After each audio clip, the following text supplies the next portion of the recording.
Okay, thank you all for coming. Number one, I would like to thank Mr. Horowitz and his team at the Inspector General's office for doing a very thorough professional job. I think the country owes him a debt of gratitude, and I look forward to hearing his testimony Wednesday about, in detail about his findings. The first thing I'd like to address is that you have a statement by Mr. Durham, the U.S. Attorney in Connecticut, is looking at potential criminal liability regarding this matter. The Attorney General Barr and Mr. Horowitz. You have three different views. Well, I guess two of the views are that there was no lawful predicate to begin the investigation. I think Mr. Durham says he had more information than Mr. Horowitz. But that's not my concern right now. Three lawyers can reasonably disagree, and I trust Mr. Horowitz to give an honest view. And let's assume for a moment there was a lawful predicate. The bar is really low to open up a counterintelligence investigation. A reasonable articulation is a pretty low standard in the law. The point I want to make is, let's assume for a moment it started out okay. It sure as hell didn't end okay. What I see in this report, and nobody's reported yet, I hope some of you will look, is that while there may be reasonable differences about whether or not there was a lawful predicate, I believe there will be no debate among reasonable-minded people, particularly lawyers, about how the system not only got off the rails, but in my view became a criminal enterprise to defraud the FISA court, to deny American citizen Carter Page his constitutional rights, and to continue an operation against President Trump as President of the United States that I think was fundamentally flawed and unlawful. These are statements I don't make lightly, and these are statements based on the findings of the report. Unfortunately, at the Department of Justice and the FBI, there was a period of time when they went back to the good old days of J. Edgar Hoover, where they made stuff up. They misled people. So on page 186, it talks about the FBI identifying and interviewing the primary subsource for the Steele dossier. What I want you to understand is that Christopher Steele had a primary subsource, and this person had other people reporting to him, and that formed the basis of the dossier. What did the FBI find in January of 2017? That once they identified the subsource and actually interviewed the subsource says, the primary subsource told the FBI that he/she had not seen Steele's report until they became public that month, and that he/she made statements indicating that Steele misstated or exaggerated the primary subsource statements in multiple sections of the reporting. The primary subsource told the FBI that basically this was rumor and speculation, hearsay, bar talk, and he never believed that Steele would use the information provided in any official document. That should have been a red light for the Department of Justice and the FBI.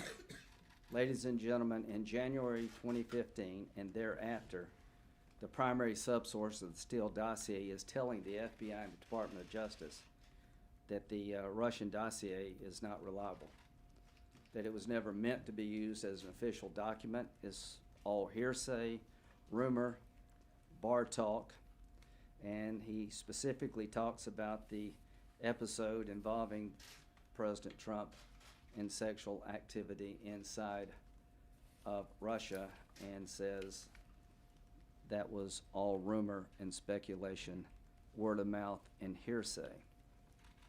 So what should have happened? Once the FBI and the Department of Justice was told by the primary subsource that the information in the dossier is not reliable, they had a duty, in my view, to report to the FISA court exculpatory information. Not only did they not tell the court that the subsource trashed out their document, this is what they told the court on page 190. Carter Page's renewal applications number 2 and 3 advised the court that following the January interview with the primary subsource, the FBI found the Russian-based subsource to be truthful and cooperative. That's a lie. The subsource said exactly the opposite. So not only did they continue to get a warrant against Mr. Page after being told by the primary source of the document that it's all garbage, hearsay, bar talk, not reliable, they got 2 more warrants using that document, and they described to the court the interview in January, found that the Russian-based subsource to be truthful and cooperative. I don't know who told the court that. I don't know who was in the meeting in January, February, but I want to find out who these people are, and they need to be held accountable. Because what they did, from that point on, this whole endeavor became a criminal conspiracy to defraud the court, to trample on the rights of an American citizen, Mr. Carter Page, and to continue an operation against the President of the United States that I think was unwarranted. I cannot stress enough that all of us rely upon those with the power to follow us, surveil us, and to check on us to be honest and truthful. Nobody has mentioned a word about this yet.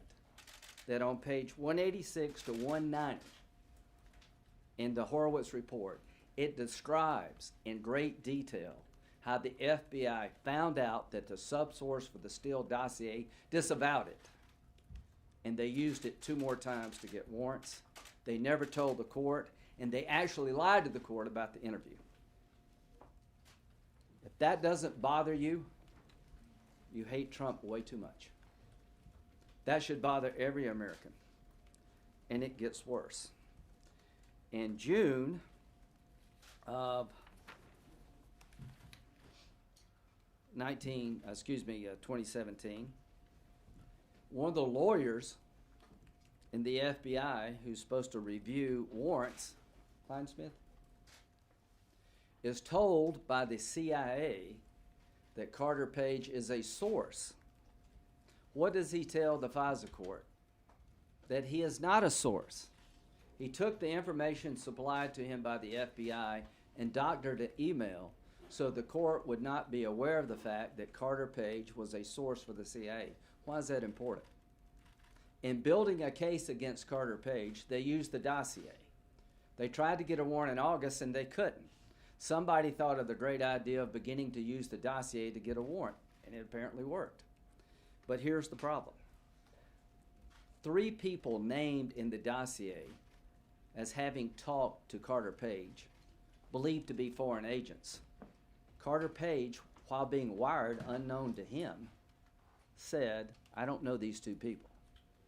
And to this day, there's no proof that he met the 2 people he denies meeting. And that was one of the reasons they classified him as a foreign agent.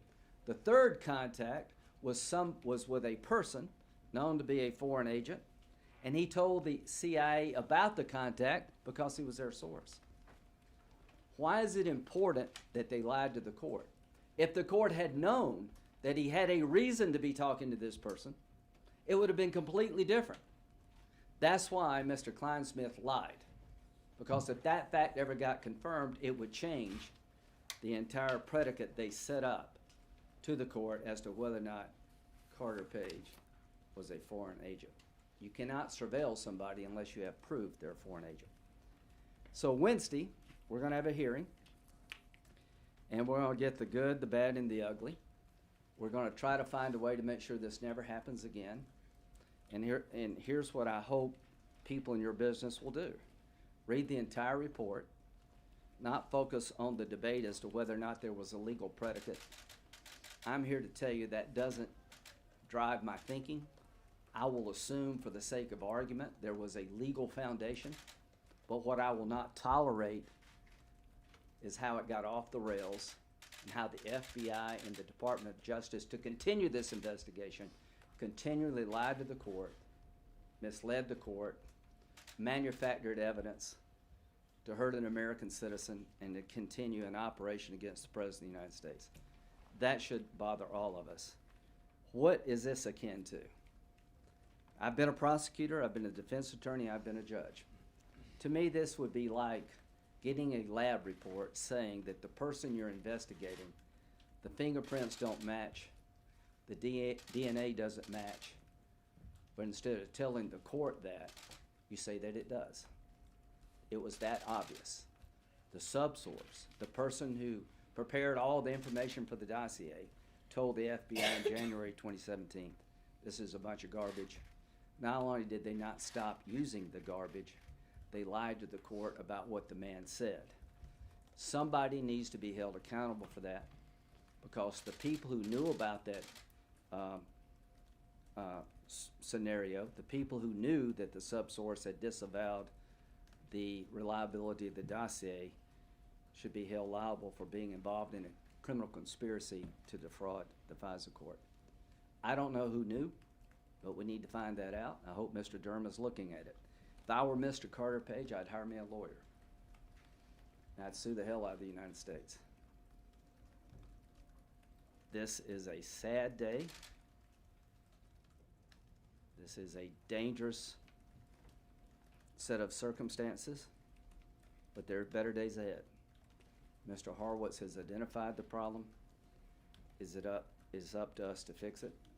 I look forward to working with Democrats to make sure this never happens again, that we have rules around counterintelligence investigations, that we beef up the FISA court. I'm a pretty hawkish guy, but I'm dumbfounded and really upset about how this whole process was handled. Being a hawkish guy doesn't mean you don't care about the rules. The thing that protects us from being like our enemies is that we have rules, even for Trump, even for people we don't like. It's Trump today, it could be somebody else tomorrow. The goal here is to make sure it never happens again. And one of the ways to make sure it never happens again is that those who took the law in their own hands need to pay a price. Senator, another one of the key findings, aside from the fact that he said it was lawfully predicated, is that there was no political bias. Can I get your response to that? Yeah, Is that you know, accurate? I don't, you know, when you get shot, I don't know why somebody, you know, motive. I don't know what other reason they would have to lie to the court on 2 different occasions.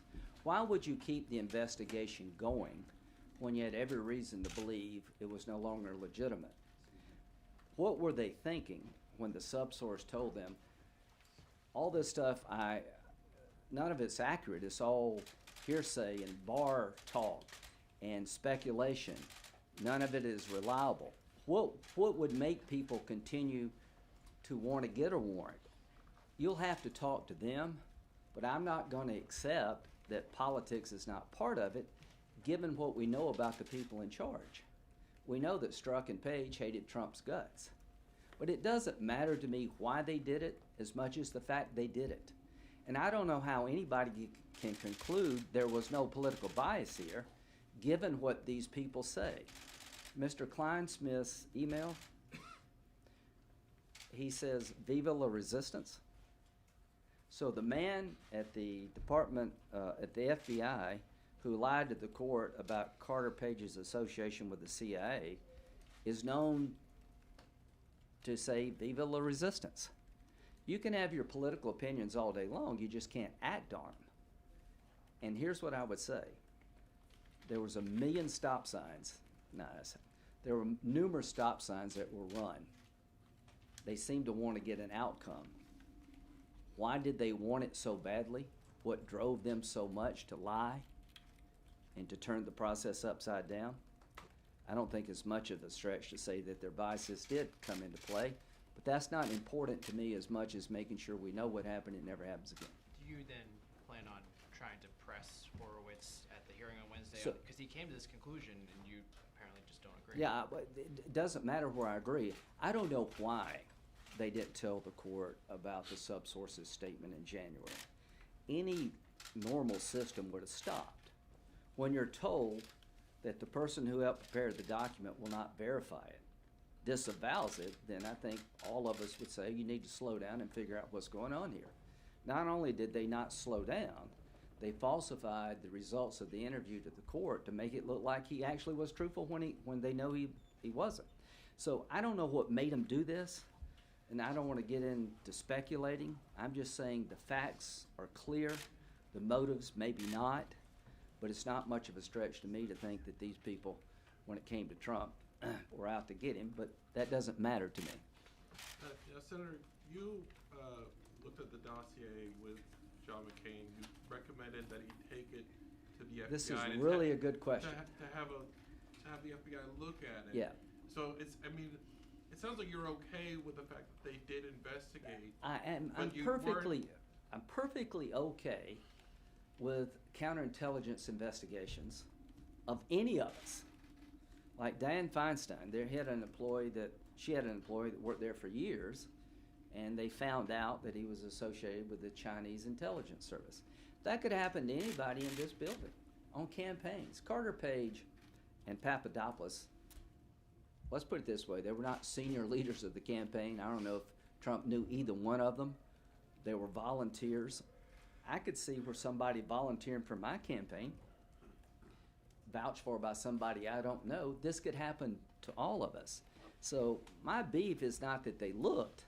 My beef is that they lied, that they didn't tell the court what they found, that they ran the stop signs. So when I got the dossier, I remember it very well. I can't remember the dates, but John McCain went to the Halifax Security Conference, and somebody told him about this explosive document. And John said, okay, yeah, send it to me. I think somebody, I can't remember who went over to England. Who was it? Somebody went over to England on behalf of Senator McCain. They got the dossier, and they brought it back. John showed it to me. And let me tell you, when I read it, I said, I can't say what I said. It was scary. I thought they had compromised President Trump. I mean, if you read this document, it is chilling. And I told John, we live in a weird world. I don't know if this is misinformation by Russia. I don't know if Trump did all this stuff, but I know that you and I can't determine it. And John took it over to Comey at the FBI. He locked it in his safe that night. And I can tell you, having looked at it, it was unnerving. Here's what I would say. If by then... Is that Trump? No.